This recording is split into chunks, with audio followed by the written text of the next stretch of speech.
귀한 찬양 감사합니다. 할렐루야.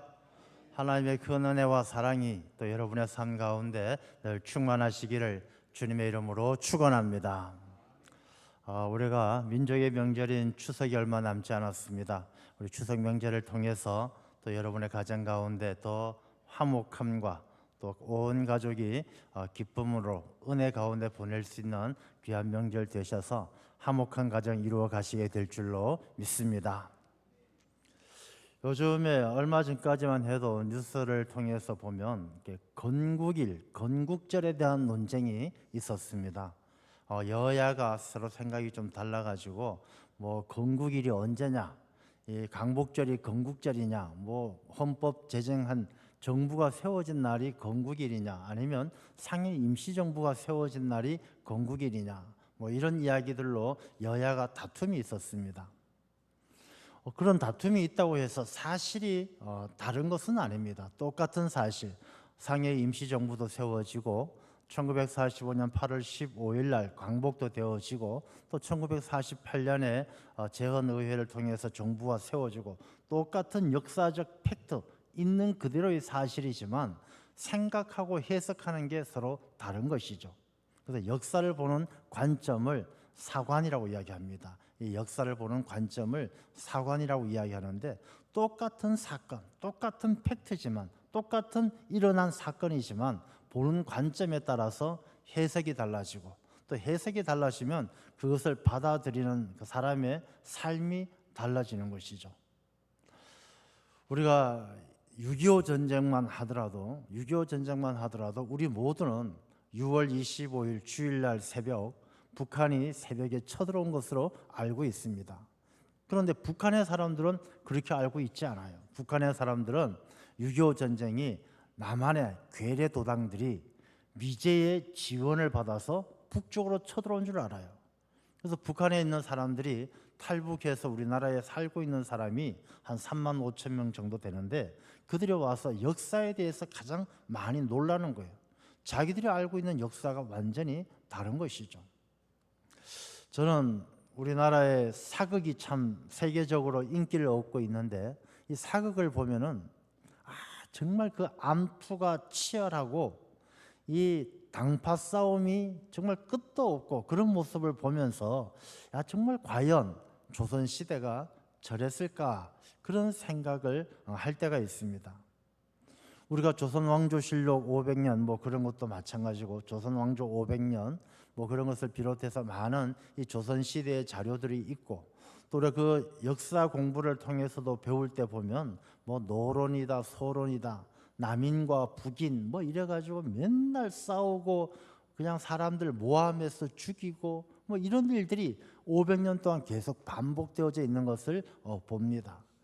이 역사 가운데 왜 긍정적이고 발전적이고 또 미래지향적인 그런 일들, 그런 사건도 있었을 것인데 그런 것에 대한 부각은 없고, 그런 것에 대한 소개와 설명은 없고, 매일 싸우는 것만 나오는 것 보면서 저게 왜 그럴까, 그런 생각도 해보게 되어집니다. 아마 이것이 우리가 일제시대 한 36년 동안 일본의 지배를 받으면서 또 일본이 왜곡시켜 놓은 그 역사에 대한 관점이 아닌가, 뭐 그런 생각도 해보게 되어집니다. 우리가 역사를 똑바로 볼 필요가 있는 역사관, 사관이 바로 세워져야 하는 것처럼 우리 인생사, 우리의 신앙도 마찬가지예요. 똑같은 보는 관점이 아주 중요합니다. 이 성경의 말씀을 우리가 읽을 때에 우리가 그런 이야기합니다. 이 성경의 말씀은 성령께서 역사하셔야, 성령께서 내주하셔야 이 성경 하나님의 말씀을 잘 이해할 수 있다, 그렇게 이야기를 합니다. 왜 그러냐 하면 이 성경을 보는 관점이 다르기 때문에 그렇습니다. 어떤 사람은 믿지 못하는 불신의 관점, 이거 뭐 다 전설이지, 신화지, 허탄한 신화지, 이런 마음으로 보는 사람이 있고, 또 어떤 사람은 이 말씀이 하나님의 말씀으로 보는 사람도 있고, 다 관점이 다르기 때문에 그렇습니다. 그래서 우리 성경 말씀을 보는 관점은 내가 가지고 있는 가치관, 또 내가 가지고 있는 선입견, 그것으로 보는 것이 아니라 이 하나님의 인도하심과 하나님께서 이 말씀을 통해서 내게 들려주시는 하나님의 음성이 어떤 것인가 사모하는 마음으로 들을 때 이 말씀을 통해서 하나님은 나를 찾으시고 이 말씀을 통해서 하나님은 나에게 메시지를 전해주시는 줄로 믿습니다. 그래서 오늘 우리가 추석을 앞두면서 이 요셉의 이야기를 통해서 우리가 내 마음에 있는 모든 것들 다 내려놓으시고 형제들, 가족들, 또 명절에 만나야 될 사람들 뭐 이런 것에 대한 뭐 좀 두려움도 있을 것이고 불편함도 있을 것이고 반가움도 있을 것이고 아쉬움도 있을 것인데 이런 마음들을 다 내려놓고 오늘 이 본문의 말씀을 함께 나누면서 내가 이 명절을 통해서 가족들, 형제들 어떻게 바라봐야 되고 그리스도인된 나는 이 명절을 어떻게 보내야 될까 하는 이 중요한 문제에 하나님의 인도하심과 하나님의 지혜로운 말씀이 여러분에게 임하게 될 줄로 믿습니다. 먼저 오늘 본문의 말씀은 요셉이 형들과 만나는 아주 극적인 장면입니다. 서로 부둥켜 안고 엉엉 우는 그런 장면입니다. 요셉과 형들은 13년 만에 만났어요. 13년 만에 만났는데 그 만남의 모든 형편이 너무 달랐기 때문에 요셉은 애굽의 총리가 되어져 있고 이 형들은 곡식을 사러 온 정말 배가 고파서 곡식을 사지 않으면 굶어 죽어야 될 그런 입장에서 왔기 때문에 한동안 알아보지도 못하고 지내다가 이제 요셉이 내가 요셉입니다. 여러분의 아우 요셉입니다. 라고 이야기함으로 극적인 이 가족 상봉이 이루어지는 장면입니다.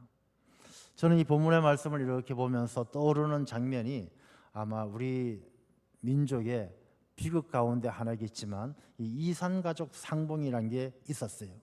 뭐 지금도 이산 가족들이 없지 않아 있겠습니다만은 한 40년 전에 1985년 정도로 기억을 합니다.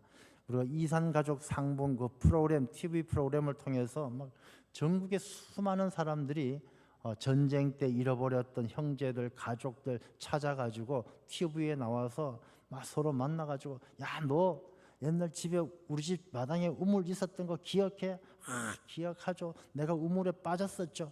그렇게 옛날 이야기를 하면서 서로 확인하면서 야 40년 만에 뭐 30년 만에 그렇게 만나서 부둥켜 안고 울었던 그 남북 이산가족 상봉 그 장면이 오늘 이 본문의 말씀을 통해서 이렇게 느껴지는 것을 볼 수가 있습니다.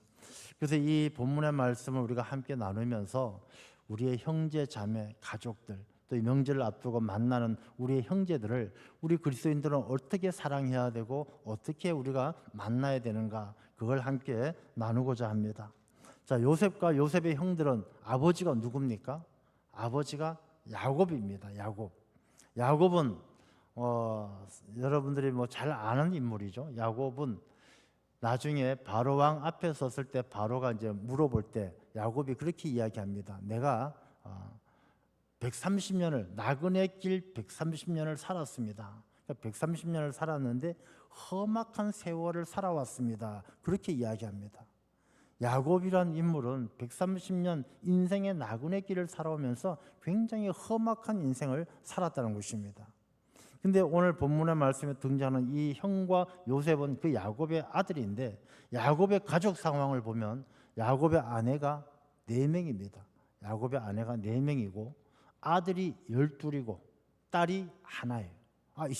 이 정도면 야곱의 인생이 험악하지 않을래야 험악하지 않을 수가 없을 것 같습니다.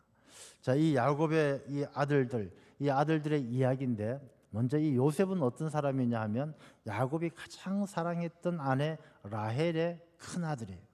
라헬의 큰아들이고 나머지 또 이 10명의 아들들 베냐민하고 야곱은 라헬의 아들이지만 나머지 10명은 또 다른 엄마의 자식들이죠. 이제 이런 상황인데 야곱은 요셉을 제일 사랑했어요. 그래서 요셉을 사랑하는 자기가 가장 사랑하는 라헬의 큰아들 요셉을 너무 사랑했기 때문에 편애합니다. 그래서 요셉에게는 옷을 사줘도 어떤 옷을 사줍니까? 루이비통, 버버리 이런 명품을 사줘요. 그냥 다른 사람들은 다른 아들들한테 뭘 사주느냐? 중저가 브랜드 이런 걸 사주는 거예요. 이 형들이 너무너무 기분이 상하고 아주 마음이 불편합니다. 그리고 아버지가 요셉만을 사랑하니까 이 요셉에 대한 시기와 미움들이 형들의 마음에서 자라는 거예요. 여러분 우리 가족들은 특히 여러분들 자녀를 양육하고 할 때에 편애한다는 것을 굉장히 조심해야 돼요. 우리가 가족들 안타까운 일이지만 이 가족들 존속 살인 사건 이런 것들 보게 되어지면 아주 어렸을 때의 상처가 그게 굉장히 오래 간다는 것을 볼 수가 있어요. 자, 요셉과 이 형들은 요셉이 아버지의 편애를 받으니까 형들이 미움이 어렸을 때부터 저놈의 자식 한번 언젠가는 혼내줘야지 그런 마음들이 싹트기 시작하는 거예요. 그래서 이 요셉은 요셉이 똑똑하긴 한데 또 요셉은 너무 정직하고 너무 솔직하다 보니까 이 형들에 대해서 너무 그냥 허물없이 대하는 거예요. 그래서 어떤 날은 꿈 이야기를 하잖아요. 아버지, 엄마, 형님, 제가 꿈을 꿨는데 내가 밭에 나가서 일을 하다 볕단을 하나 만들어서 세워 놓았는데 아버지, 엄마하고 형들이 만든 볕단들이 다 내한테 절을 합디다. 누가 듣기 좋겠어요? 이 동생이지만은 동생이 하는 짓이 참 예쁘고 겸손하고 착하면 그래 알았다 하겠지만 아버지의 편애를 받고 눈치도 없고 형들 마음도 모르는 이 요셉은 형들에게 미움만 더 커져가는 거예요. 얼마 지나고 나서 또 꿈 이야기합니다. 해와 달과 별들이 다 나한테 절을 합디다. 형들이 요놈의 자식은 아주 그냥 더 이상 기대할 게 없고 언젠가는 혼내줘야 될 아주 고약한 놈이다. 그렇게 생각을 합니다. 어느 날 아버지가 요셉에게 이야기합니다. 요셉아, 너 형들이 저 양을 치러 갔는데 아마 너무 멀리 가서 밥 먹으러 올 수도 없고 힘드니까 너가 좀 가서 도시락도 전해주고 한번 가봐라. 잘 지내는가 가봐라. 형들이 세겜이란 곳에 있다고 하니까 가봐라. 요셉은 갑니다. 근데 요셉이 이 세겜에 가는 요셉의 마음을 한번 생각해 보면요, 아마 요셉이 형들이 나 미워하는데 아버지 나 가기 싫어요. 괜히 갔다 형들한테 한 대씩 맞으면 어떡해요? 가기 싫어요. 그런 마음도 가질 수 있었을 법한데 요셉은 전혀 개의치 않고 다녀오겠습니다 하고 떠나는 거예요. 그래서 요셉의 심성을 우리가 한번 생각해 보면 이 요셉은 굉장히 그 마음에 매인 것이 없는 사람이에요. 사람들이 살다 보면은 어떤 과거의 상처나 아픔 이런 것들을 빨리 털어버리는 사람이 있고 그게 평생토록 매여 있는 사람들이 있어요. 근데 보통 사건을 일으키는 사람들은 평생에 매여 있는 사람들이 사건을 많이 일으키죠. 자, 요셉은 그런 마음에 매인 것이 없어서 형들에 대한 미움, 형들에 대한 두려움 이런 것이 없어서 세겜에 갔다가 세겜에서 만난 사람이 너 형들 도단에 갔다. 도단으로 쫓아갑니다. 이 도단에 찾아가는 요셉의 마음은 형들을 만나는 그 반가움에 앞서 있어요. 그런데 형들은 어떻게 합니까? 저쪽에서 요셉이 오니까 형들끼리 이야기합니다. 저 꿈꾸는 자가 온다.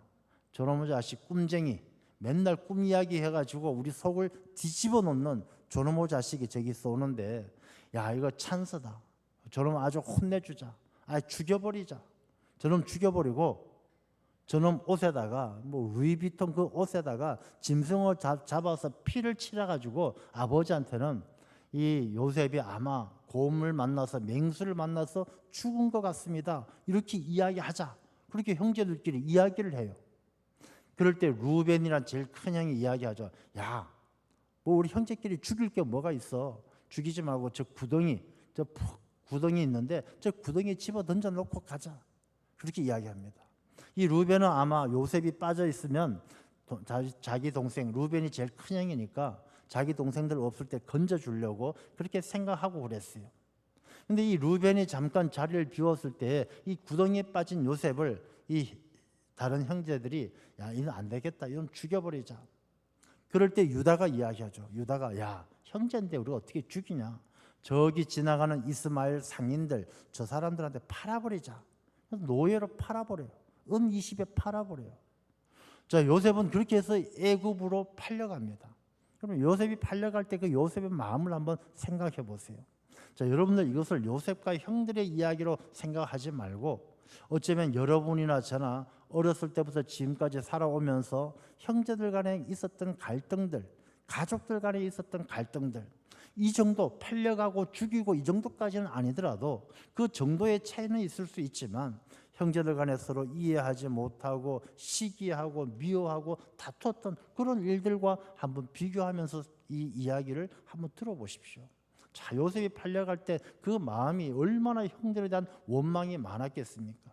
근데 요셉은 팔려가서 제일 먼저 보디발의 집에 갑니다. 보디발의 집에 가서 거기서 열심히 성경 말씀을 보면 요셉은 하나님께서 함께 하셨기 때문에 형통하였더라. 요셉은 하나님께서 도와주셔서 늘 형통해서 가정 총무가 됩니다. 근데 어느 날 보디발의 아내가 유혹하는데 그걸 뿌리치는 과정에서 누명을 쓰고 감옥에 갑니다. 이 감옥에 가서 술 맡은 관원, 떡 맡은 관원의 꿈 해몽을 해줘서 그걸 계기로 해서 바로왕의 꿈 해몽을 해서 애굽의 총리까지 됩니다. 그게 13년이 걸렸어요. 17살 때 애굽에 가서 13년에 걸려 애굽의 총리가 되었습니다. 애굽의 총리가 되어서 그때 모든 나라에 흉년이 들어가지고 온 땅의 사람들이 애굽으로 곡물을 사러 오는 바로 그때였어요. 자, 오늘 본문의 말씀 앞에까지 일어난 상황입니다. 그래서 이 상황 속에서 형들이 와서 곡물을 사갔다가 두 번째 다시 왔을 때 이 형들이 그래도 요셉을 알아보지 못하는 그런 상황 속에서 오늘 이 본문의 말씀이 이제 기록되어져 있는 것이죠. 자, 오늘 본문의 말씀을 보면 요셉이 드디어 형들에게 자기 자신을 드러냅니다. 형들을 만나가지고 이산 가족 상봉을 합니다. 근데 이 요셉이 형들에게 드러날 때에 그들에게 뭐라고 이야기하느냐 하면은 이 말씀 가운데 보면 4절 말씀에 요셉이 형들에게 이르되 내게로 가까이 오소서. 그들이 가까이 가니 이르되 나는 당신들의 아우 요셉이니 당신들이 애굽에 판 자라. 이렇게 이야기합니다. 자, 여기서 주목할 말씀이 뭐냐면 나는 당신들의 아우 요셉입니다. 자기 자신을 이야기할 때 나는 애굽의 총리가 된 요셉입니다. 이렇게 이야기하지 않고 당신의 아우 요셉입니다. 난 당신들의 동생이고 당신들의 사랑을 받고 싶어하고 당신들하고 가까이 있고 싶은 그런 요셉입니다. 당신들의 아우입니다. 이렇게 이야기하는 것입니다. 여러분, 요셉의 마음이 얼마나 많이 상처를 입었고 억울하고 분노가 있고 얼마나 힘들었겠습니까? 근데 요셉은 그 모든 일들을 다 내려놓고 자기 과거의 아픔과 상처 여기에 매이지 아니하고 원래 있었던 그 자리로 돌아가는 거예요. 다 잊어버리고 나는 당신의 아우 요셉, 당신과의 관계 속에서 원래 있었던 그 자리로 돌아가는 거예요. 저는 이번 추석 명절 우리 모든 성도님들이 가족 간의 관계에 있어서 불편하고 힘들었던 일들이 있었더라면 사람들이 살다 보면 이 야곱처럼 믿음이 좋았고 야곱처럼 대단한 사람도 나그네 인생 130년 험악한 세월을 살아요. 야곱이 그렇게 살았을진데 여러분이나 저나 우리가 살아가는 인생이 어떻게 순탄하기만 하겠습니까? 부모와 자식, 형제들 간에도 불편한 일이 있고 아니면 동창들, 친구들, 주변 이웃들하고도 힘들고 어려운 일이 있다는 것이죠. 우리가 이번 추석 명절을 통해서 만날 때에 내가 당신의 아우 요셉입니다라고 이야기하는 것처럼 내가 원래 있었던 그 자리, 아버지에겐 아들이요, 형에겐 동생이요, 동생에겐 형이 되는 그 자리, 원래의 그 자리로 돌아가서 원래의 관계, 서로 사랑하는 가족들, 그 관계를 회복할 수 있는 귀한 시간 되실 줄로 믿습니다. 이 요셉이 내가 당신의 아우 요셉이라는 것은 내가 애굽의 총리처럼 권력 있는 것, 내 자랑거리 다 내려놓겠다는 뜻이에요. 명절을 통해서 많은 사람들이 이렇게 형제들하고 가족들을 만나면 참 좋지만 또 좋았던 시간들이 지나다 보면 다툼도 생기고 불편함도 생겨요. 그게 왜 그러냐면 당신의 아우 요셉으로 자기 자신을 드러내는 것이 아니라 난 애굽의 총리야. 너 옛날에 나한테 이랬지. 봐라. 나 이만큼 이루었어. 나 이만큼 가졌어. 너 그렇게 잘난 척하더니 그거밖에 못 살아. 야, 너 애 결혼했어? 너 애 취직했어? 이런 이야기를 하다 보면 애굽의 총리로서 만나다 보면 서로 상처를 주고 아픔을 주고 그 아픈 관계가 회복되지 않는 거예요. 우리가 가지고 있는 자랑거리들, 내가 가지고 있는 많은 것들, 애굽의 총리로 내세울 수 있는 것들을 다 뒤로 두고 다 내려두고 내가 당신의 아우 요셉이라고 이야기하는 것처럼 우리가 원래의 모습 있었던 그 자리로 돌아가서 만날 때 미움도 상처도 원망도 다 내려놓을 때 이 형제들이 눈물로 서로 부둥켜 안는 것처럼 우리의 가정이 믿음 안에서 더 하나 되고 화목한 가정이 될 줄로 믿습니다. 내가 당신의 아우 요셉이다 라고 이야기하는 것은요, 우리가 창세기 50장 20절의 말씀을 한번 보겠습니다. 같이 한번 읽어보겠습니다.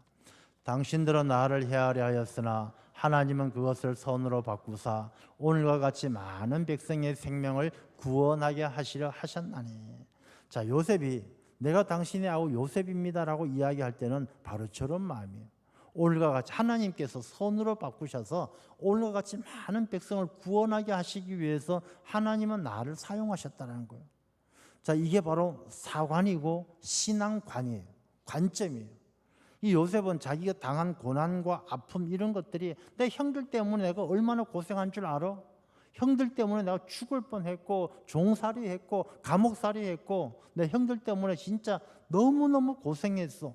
이렇게 생각하지 아니하고 이 모든 일들 가운데 하나님께서 나를 먼저 보내셔서 이 많은 생명을 구원하기 위해서 자기 형들뿐만 아니라 그 애굽의 주변의 수많은 사람들이 흉년으로 굶어 죽어가는 그때에 요셉을 통해서 그들을 굶어 죽지 않게 하기 위해서 하나님께서 그것을 손으로 바꾸셨다라고 고백하는 것은 우리 모든 인생 가운데 있었던 지난 일들은 하나님께서 이루어 가시는 것이고 하나님께서 손으로 바꾸셨다는 그런 신앙관을 보여주는 거예요. 여러분, 우리가 가족들하고 또 친구들, 이웃들하고 화목할 수 있는 것은 바로 이런 신앙관을 가져야 한다는 것입니다. 우리가 살아오면서 당했던 아픔들, 또 다른 누군가에게 들었던 상처되는 말들, 이런 것들, 너 나한테 그 말했지, 너 옛날에 나한테 이랬지, 이렇게 생각하는 것은 올바른 신앙관이 아니란 것입니다. 그런 일들을 통해서 하나님은 그것을 손으로 바꾸셔서 오늘의 나를 하나님의 자녀로 삼으셨고 오늘의 내가 하나님 앞에 기도하는 사람이 된 것이고 그런 일들이 있었기 때문에 오늘 형제들, 친구들, 이웃들을 만나서 나는 당신의 아우 요셉입니다. 나는 당신의 동생 김기용입니다. 나는 당신의 옛날 친구 김기용입니다. 원래의 관계를 회복하고 화목하게 이루게 하시는 하나님의 뜻인 줄로 믿습니다. 그런데 요셉은 그렇게 나아가는데 형들은 그러지를 못해요. 형들은 이 요셉이 만났을 때 부둥켜 안고 울지만, 그래서 요셉이 형들을 고센 땅에 잘 사는 좋은 기름진 땅에 옮겨서 잘 살게 하지만 형들이 행복했느냐? 그렇지 않았어요. 형들은 고센 땅에 살면서도 아주 가시방석이에요. 이 형들의 마음은요, 하나님이 없는, 하나님께서, 요셉의 마음은 하나님께서 하나님 중심적인 신앙관을 가지고 있었기 때문에 하나님께서 이 모든 것을 손으로 바꾸셔서 많은 생명을 구했다는 것을 요셉은 알고 있었지만 형들은 하나님 중심적인 사관을 가지고 있지 않는 거예요. 그래서 이 형들은 어떤 생각을 하느냐? 야, 요셉이 지금은 우리에게 잘해주지만 아버지가 죽고 나면 아버지를 봐서 아버지 마음 아플까 봐 우리를 잘해주지만 아버지가 죽고 나면 야, 우리 가만둘까? 그때 가서 우리에게 복수하면 우리 어떡하지? 애굽의 총리가 말 한마디만 하면 우리 다 죽을 터인데 그런 두려움으로 벌벌 떠는 거예요. 아버지가 돌아가셨어요. 야곱이 돌아가시니까 이 형들이 이 요셉을 찾아와서 뭐라고 이야기합니까? 막 절하면서 막 그러는 거예요. 야, 아버지가 이야기했는데 아버지가 죽더라도 요셉이 너희들 잘 보살펴 주라고 아버지가 유언으로 남겼어. 야, 너 마음이 아직도 풀리지 않았다라면 이제 우리 형들이 너 종으로 살게. 너 종으로 살 테니까 야, 우리 죽이지 말고 한 번만 봐줘. 그렇게 요셉에게 엎드려서 이야기해요. 그때 요셉이 뭐라고 이야기하느냐 하면 창세기 50장 19절 말씀을 한번 보겠습니다. 같이 읽겠습니다. 요셉이 그들에게 이르되 두려워하지 마소서 내가 하나님을 대신하리까. 요셉은 이 형들을 벌하고 형들을 어렵게 만드는 것은 하나님께 다 맡겨드린 거예요. 만약 형들이 정말 잘못했다라면 하나님께서 하실 일이지 내가 하나님을 대신해서 당신을 벌주고 당신을 죽이고 그렇게 하지 않겠습니다. 내가 어떻게 하나님을 대신하겠습니까? 이 모든 것들이 하나님께서 여기까지 주장하셨고 하나님의 나를 많은 생명을 구원하시기 위해 여기 보내셨고 이제 하나님께서 나를 통해 많은 역사를 이루어 가시는데 용서하는 것조차도 나는 이미 하나님께 다 맡겨드렸기 때문에 하나님을 대신할 수 없습니다. 여러분, 우리가 행복이라는 것은, 풍성함이라는 것은 어디에서 오느냐 하면요, 용서하는 데서 와요. 여러분, 우리가 아무리 많은 것을 가져도 내 마음에 용서가 없으면 절대로 내 삶이 행복하지 않아요.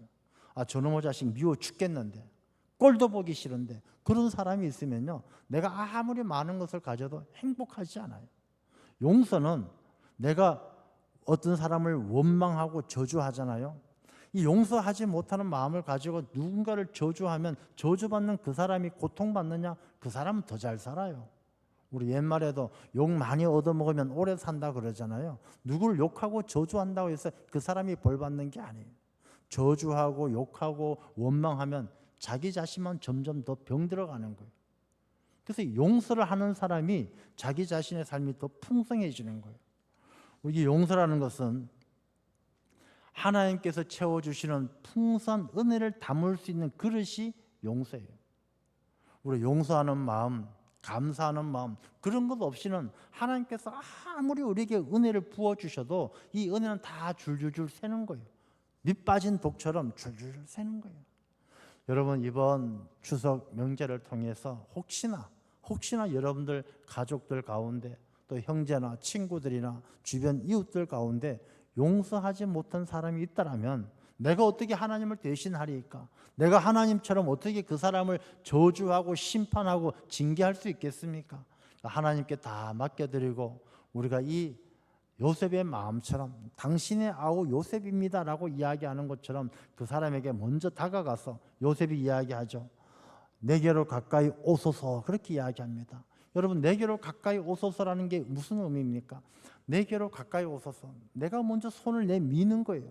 당신 두려워하지 말고 내게 가까이 오소서. 이번 추석 명절을 통해서 혹시 여러분들 불편한 사람이 있다면 먼저 손 내밀어 보십시오. 내게로 가까이 오소서. 손을 먼저 내밀고 가까이 오소서. 가까이라는 것은 내 옆을 내어주는 것이죠. 친밀감입니다. 더 가깝게 또 관계를 회복해 나가는 것이죠. 오소서, 초청하는 것입니다. 내게로 가까이 오소서. 여러분, 이번 추석 명절에 여러분들께서 혹시나 불편하고 미워하는 사람이 있다면 먼저 다가가서 내게로 가까이 오소서. 내가 그 사람에게 마음을 열고 내게로 초청하는 것, 그것이 그리스도인의 삶이 아니겠습니까? 예수 그리스도께서 뭐라고 말씀하십니까? 수고하고 무거운 짐진 자들아 다 내게로 오라. 내가 너희를 쉬게 하리라. 예수님께서 초청하셔요. 예수님의 초청을 받은 우리가 예수님의 그 사랑과 예수님의 그 용서의 마음을 배워서 또 누군가에게 내게로 가까이 오소서 관계를 회복하고 그를 초청해서 용서하는 마음으로 우리가 이 신앙의 사관, 하나님 중심적으로 돌아가는 이 세상에 대해서 분명한 이해를 가지고 용서조차도 하나님의 뜻이고 내가 누군가를 미워하고 원망하는 그 마음조차도 하나님께 맡길 수 있는 그런 신앙의 사람이 되어야 할 줄로 믿습니다. 우리가 그런 사람이 되기 위해서는요, 우리가 내 마음의 욕심들을 내려놓아야 합니다. 미래에 대한 두려움을 내려놓아야 합니다. 이 보디발의 아내가 유혹할 때 이 요셉이 뭐라고 이야기합니까? 내가 어떻게 당신을 보면서 하나님께 죄를 범하리까? 그렇게 이야기합니다. 이 요셉은 그 늘 자기 자신이 살아가는 삶 속에서 하나님께서 늘 지켜보고 함께 하신다는 사실을 잊지 않고 사는 거예요. 보디발의 아내를 범해가지고 내가 어떻게 보디발에게 죄를 범하겠습니까? 그렇게 말하지 않고 하나님께 어떻게 죄를 범하겠습니까? 이 요셉은 언제든지 하나님과 함께 한다는 사실을 한 번도 잊지 않고 사는 거예요. 여러분, 우리가 살아가는 인생의 관점이 그러해야 돼요. 하나님께서 우리와 함께 하실 줄로 믿습니다.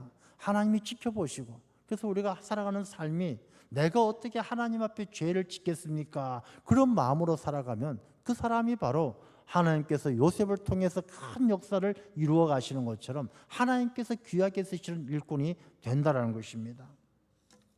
미래의 두려움에서 벗어나야 됩니다. 이 형들은 요셉이 꿈꾼 꿈을 이야기할 때 볕단이 절하고 11별이 절하고 이런 이야기를 들으면서 왜 동생을 미워했을까요? 야, 혹시 그렇게 되면 어떻게 될까? 정말 요셉이 나보다 더 높아지고 요셉이 힘센 사람이 되고 내가 그 앞에서 절을 해야 된다라면 야, 이거 진짜 내가 참 견디지 못할 너무너무 자존심 상하는 일이다. 아마 그런 생각을 했기 때문에 요셉을 더 미워했을지도 몰라요. 여러분, 우리가 다른 사람들을 인정해 주고 여러분의 형제들, 여러분의 친구들, 주변의 사람들, 이웃들 먼저 인정해 주는 것이 사랑의 첫걸음이에요. 인정하지 않는 것은, 미워하고 시기하는 것은, 우리가 성경 말씀에 하나님께서 내 이웃을 내 몸과 같이 사랑하라 말씀하셨는데 그 친구들이 잘 되고 친구들이 높아지고 친구들이 성공하는 것을 인정해 주는 것이 사랑의 첫걸음이에요. 그걸 인정해 주지 않으면 그건 이웃을 내 몸과 같이 사랑할 수가 없다라는 것이죠. 우리가 이번 추석 명절은 여러분들이 만나는 많은 사람들에게 한번 인정해 주고 칭찬해 보십시오. 야, 너 참 대단하다. 너 참 훌륭하다. 너 정말 멋지구나. 너 참 성공했구나. 우리가 그렇게 인정해 주고 칭찬해 주면 그게 바로 관계 회복의 시작이고 그게 바로 사랑의 시작이에요. 근데 우리가 만나면 그러죠. 만나면 좀 이야기하다 보면 서로 잘난 것 하나 없으면서도 자존심은요 얼마나 높은지 몰라요. 그러니까 말 한마디 좀 귀에 거슬리면 어떻게든 상대방을 꺾으려고 하고 상대방을 기죽이려고 하고 그게 다툼이 되고 그게 미움이 되고 그게 요셉과 형들이 요셉을 파는 것처럼 아주 어려운 일을 가지고 오는 것이죠. 그래서 우리가 이번 추석 명절에는 먼저 인정해 주고 칭찬해 주고 그렇게 살아갈 때 우리 가정이 더 화목해지고 행복한 가정 이루게 될 줄로 믿습니다. 로드니 부캐넌 목사님이 쓴 글 가운데 그런 글이 있었습니다. 목사님이 어느 날 휴양지 섬에 갔는데 섬에서 이 숲에서 이게 연기가 나더래요. 연기를 나서 가보니까 불은 안 났는데 이 섬을 관리하는 관리인들이 물을 떠다가 막 땅에 있는 구멍에다가 계속 물을 갖다 붓더랍니다. 뭐 하십니까? 물어보니까 뿌리가 타고 있대요. 뿌리가. 여러분, 나무가 땅 위에 있는 나무만 타는 것이 아니라 뿌리가 타는 화재가 있대요. 그래서 이 뿌리가 타는 화재를 보면 이게 땅에서 연기가 나고 땅의 온도가 올라간대요. 그래서 땅 속에 물을 부어서 그 뿌리를 꺼주지 않으면 그 뿌리를 통해서 나무들이 다 죽는다는 것입니다.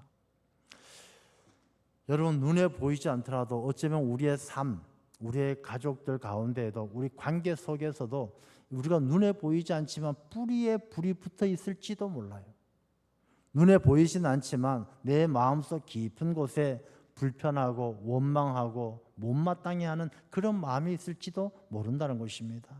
우리가 그런 내 마음에도 예수 그리스도의 보혈의 물을 부어서 예수님께서 주시는 생수를 부어서 내 마음의 불을 꺼서 우리가 이번 추석 명절은 가족들과 화목한 시간, 친구들과 이웃들과 하나 되는 시간, 그래서 형들과 요셉이 부둥켜 안으면서 큰 기쁨을 누리는 것처럼 우리 모두가 주 안에서 더불어 화목하는 복된 시간, 귀한 시간 되시기를 주님의 이름으로 축원합니다. 하나님 아버지 감사합니다. 추석 명절